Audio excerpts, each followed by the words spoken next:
Big boss ಮನೆಯಲ್ಲಿ ನಿಮ್ದೊಂದು ಉಂಗುರ ಕಳ್ಕೊಂತೀರಿ, ಹೌದು, ತುಂಬಾ ಒದ್ದಾಡ್ತೀರಿ.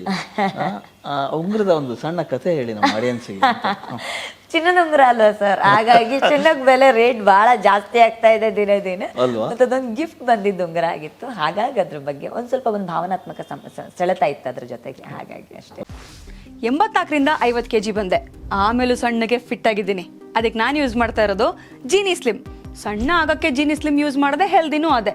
ನೀವು ಸಣ್ಣ ಆಗ್ಬೇಕಾ, ಹೆಲ್ದಿ ಆಗ್ಬೇಕಾ, ಹಾಗಿದ್ರೆ ಜೀನಿ ಸ್ಲಿಮ್ ಯೂಸ್ ಮಾಡಿ.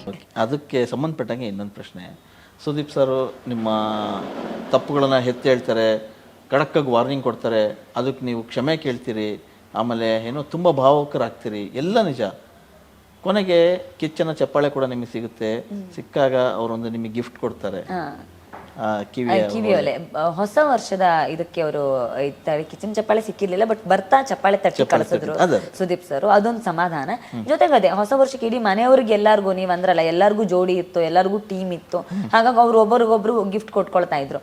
ಸೊ ನಮಗೆ ಯಾರು ಗಿಫ್ಟ್ ಕೊಡೋದಕ್ಕಿಲ್ಲ ಅಂತಂದಾಗ ನನಗೂ ಮತ್ತು ರಜತ್ ಅವ್ರಿಗೂ ಅವ್ರ ಕಿವಿಯಲ್ಲಿದ್ದ ಕಿವಿಯೋಲೆನ ಅವರು ಉಡುಗೊರೆಯಾಗಿ ಕೊಡ್ತಾರೆ. ಬಹಳ ವಿಶೇಷವಾದ ಸಂದರ್ಭ ಅದು ನನಗೆ. ಈ ಸುದೀಪ್ ಸರ್ ಕೊಟ್ಟಂತ ಕಿವಿಯೋಲೆನ ನೀವು ಹೇಗೆ ಕಾಪಾಡ್ಕೊತೀರಿ? ಬಹಳ ಹಾಗೆ ಜೋಪಾನವಾಗಿ ಕಾಪಾಡ್ಕೊಂಡಿದ್ದೀನಿ.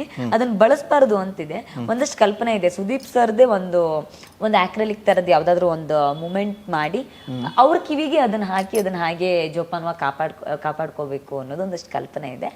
ಯಾರು ಕೇಳಿರ್ಲಿಲ್ಲ ಈ ಪ್ರಶ್ನೆನ. ಆಕ್ಚುಲಿ ನನಗೆ ತಲೆಗೆ ಬಂದಿತ್ತು ಅಂದ್ರೆ ಅದು ದೇವ್ರ ಮುಡಿಯಲ್ಲಿದ್ದು ದೇವ್ರ ಮುಡಿಯಲ್ಲೇ ಇರಬೇಕು ಅನ್ನೋ ಕಲ್ಪನೆ. ಸೊ ಅದನ್ನ ಬೇರೆ ಯಾರು ಧರಿಸೋದು ನನಗೆ ಸರಿ ಅನ್ಸೋದಿಲ್ಲ. ಹಾಗಾಗಿ ಸುದೀಪ್ ಸರ್ದೇ ಒಂದು ಸ್ಟ್ಯಾಚ್ಯೂ ತರ ಏನಾದ್ರು ಮಾಡಿ ಅದಕ್ಕೆ ಅವ್ರ ಕಿವಿಗೆ ಅದನ್ನ ಹಾಕಿ ಅದನ್ನ ಹಾಗೆ ಮನೆಯಲ್ಲಿ ಜೋಪಾನವಾಗಿ ಅನ್ನೋದೊಂದು ಯೋಚನೆ ಇದೆ. ಓಕೆ, ನಿಮ್ಮ ಇಷ್ಟು ವರ್ಷದ ಕೆಲವೊಂದು ಮೂಮೆಂಟ್ಸ್ ಅನ್ಸಿರ್ತದೆ ನನಗೆ ದ ಬೆಸ್ಟ್ ಮೂಮೆಂಟ್ ಅನ್ನೋದು ಬಿಗ್ ಬಾಸ್ ಒಂದೇನಾ ಅಥವಾ ಹೋರಾಟದ ಹಾದಿನೂ ಬೆಸ್ಟ್ ಮೂಮೆಂಟ್ ಅನ್ನೋದು?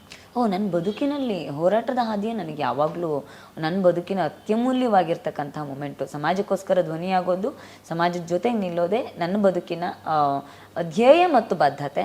ಹಾಗಾಗಿ ಯಾವಾಗಲೂ ಬೆಸ್ಟ್ ಮೂಮೆಂಟ್ ನನ್ನ ಹೋರಾಟದ ದಿನಗಳೇ ಆಗಿರುತ್ತೆ. ನಿಮ್ಮ ಪ್ರಕಾರ ಒಳಗಿರ್ತಕ್ಕಂಥ ಧನರಾಜ್ ಮತ್ತು ಹನುಮಂತು ಇಬ್ಬರು ತುಂಬ ಮುಗ್ಧರಂತೆ ನಟಿಸ್ತಾರೆ ಅಥವಾ ಇಲ್ಲ?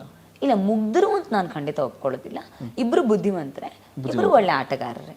ಅವರಿಬ್ಬರ ಸ್ನೇಹ ಬಹಳ ಪರಿಶುದ್ಧವಾಗಿರೋದು. 84ರಿಂದ 50 kg ಬಂದೆ, ಆಮೇಲೂ ಸಣ್ಣಗೆ ಫಿಟ್ ಆಗಿದ್ದೀನಿ. ಅದಕ್ಕೆ ನಾನು ಯೂಸ್ ಮಾಡ್ತಾ ಇರೋದು ಜೀನಿ ಸ್ಲಿಮ್. ಸಣ್ಣ ಆಗಕ್ಕೆ ಜೀನಿ ಸ್ಲಿಮ್ ಯೂಸ್ ಮಾಡದೆ ಹೆಲ್ದಿನೂ ಅದೇ. ನೀವು ಸಣ್ಣ ಆಗ್ಬೇಕಾ, ಹೆಲ್ದಿ ಆಗ್ಬೇಕಾ, ಹಾಗಿದ್ರೆ ಜೀನಿ ಸ್ಲಿಮ್ ಯೂಸ್ ಮಾಡಿ. ಸಣ್ಣ ಆಗೋದಕ್ಕೆ ಯಾವುದೋ ಪ್ರಾಡಕ್ಟ್ ಹೇಳ್ತಾ ಇದ್ದಾಳೆ, ಏನಾದರೂ ಸೈಡ್ ಎಫೆಕ್ಟ್ಸ್ ಇದೆ ಅಂತ ಯೋಚನೆ ಮಾಡ್ತಾ ಇದ್ದೀರಾ? ಖಂಡಿತ ಇಲ್ಲ, ಯಾಕಂದ್ರೆ ಇದು ಕೆಮಿಕಲ್ ಫ್ರೀ. ಸಣ್ಣ ಆಗಬೇಕು ಅಂದರೆ ಜೀನಿ ಸ್ಲಿಮ್ ಯೂಸ್ ಮಾಡಿ. ಹೆಚ್ಚಿನ ಮಾಹಿತಿಗೆ ಕೆಳಗೆ ಡಿಸ್ಪ್ಲೇ ಆಗ್ತಿರೋ ನಂಬರ್ಗೆ ಕಾಲ್ ಮಾಡಿ.